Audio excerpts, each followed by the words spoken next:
In this chapter, we're going to talk generally about how to manage a planning office effectively. The focus of this section will really be on a fairly traditional municipal planning office, but a number of these items will be applicable whether you're a consultant, working in regional planning, working in a state or federal office, or even a nonprofit. One thing to think about in being an effective planning manager is understanding individuals. However, you also need to think about universals when you think about each individual in that system. If every individual could do exactly what they wanted, you wouldn't really be managing an organization. You'd have a team of individuals who are doing their own thing. Thinking about these universals are important. In a planning office, you often have professional urban planners and people who do administrative work.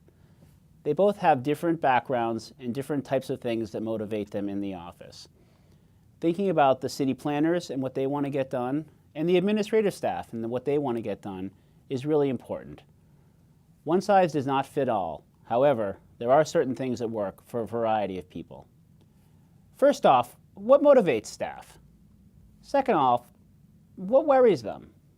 Worries might be a funny word, but when you think about what people are trying to get done in an urban planning environment, there's a lot of stress. There are a lot of things that they're concerned about.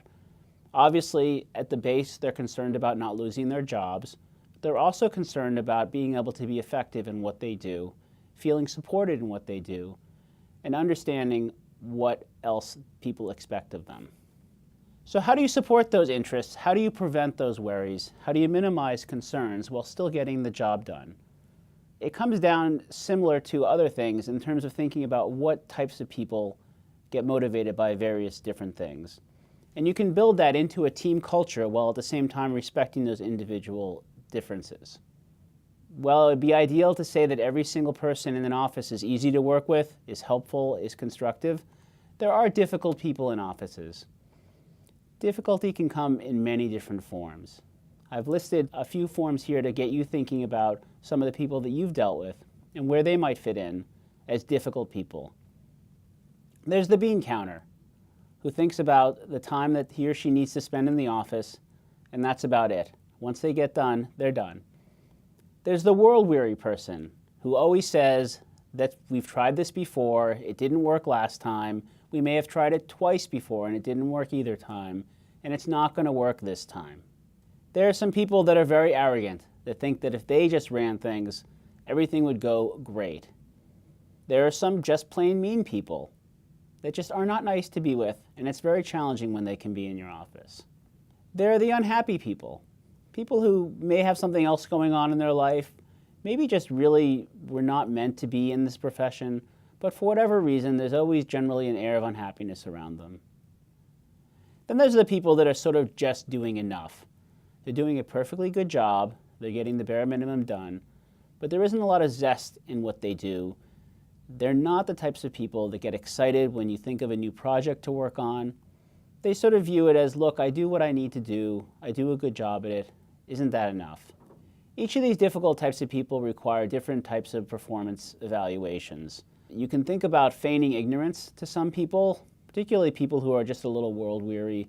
It's usually not a good idea to try to argue with them about that.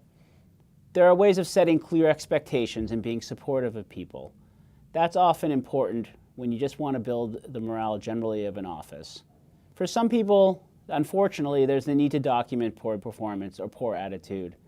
And there's no easy way to get around it. It takes work to document these sorts of things. You're not trying to document just for the sake of documentation, but there are times when you need to do that sort of work. In terms of your physical office, physical layout matters. And one of the challenges in a public office is you often are given a space. You're not often given much control over it. It may not be a very nice space. The traditional city planning office is in the basement of City Hall or in the annex. It's usually not in the best space in the building.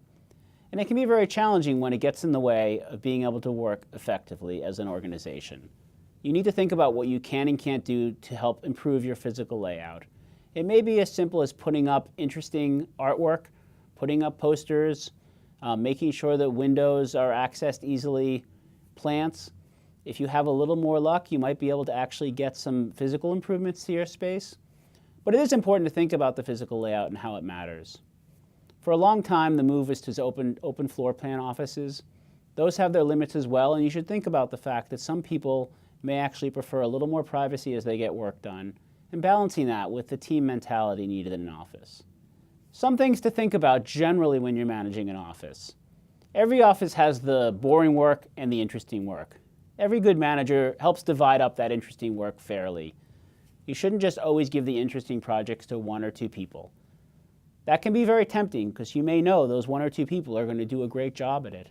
But it's important to try to help people learn how to do good jobs at challenging work. It's important to build a sense of camaraderie.